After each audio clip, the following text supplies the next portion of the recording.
Alhamdulillah, pada orang yang sangat berbahagianya acara demi acara kesempurna pada bengahnya. Memang bagi ulun adalah mengucapkan Alhamdulillah.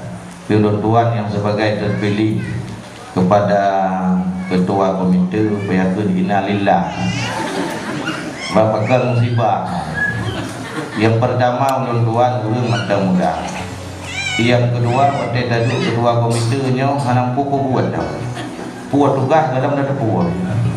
Jadi maka oleh karenanya walaupun demikian maka ulun lagi kepada ulun syikul ketua-ketua tokoh-tokoh masyarakat nyo nengiang nekala neperno karena ulun muda kalau ngedho pat lehu pat deuganya kalau mempat, maka ulun tuan sangat mengharapkan arahan dan bimbingan dari tokoh-tokoh yang dalam Kecamatan Samudra untuk supaya sama-sama gedanya bekerja antara gedanya masyarakat yaitu Kecamatan Samudra dengan Bapak Kepala dan Guru yang di madrasah MTS-nya, supaya ke depan MTS gedanya salah satu kelembagaan Kecamatan Samudra lebih maju dari yang kakak. Itu harapan gedanya. Adapun sebaliknya menyabarakan maju lagi MTS Tupet Samudra watena ketua komite ulun tua mendamah mereka nyambe tegan-tegan jadi berrapat di bapak kepada gantlo lain seketika.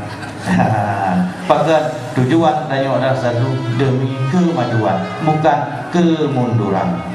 Nyo adalah harapan daripada ulun tua dan baik tegan-tegan baik yon. Karena kapan saja, karena jabatan itu adalah titipan amanah daripada Allah. Uranya berzikah sehingga kejauh pulang nyadha Allah, maka anak dalil. Dia maklum merasa diri keberatan uranya pergi berat pak. Cuma karena lagi hamba puno, dia kan tulak madu sampai biar dawa kuat warga.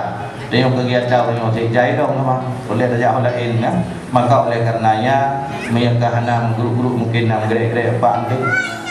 Menyangka banyak di yang benar banyak tipek muka, maka mungkin lo insyaallah semampu bapak untuk bekerjasama dengan urunnya membantu supaya ke depan madrasah gedanya lebih maju daripada yang kah. Jabatan 2019-2021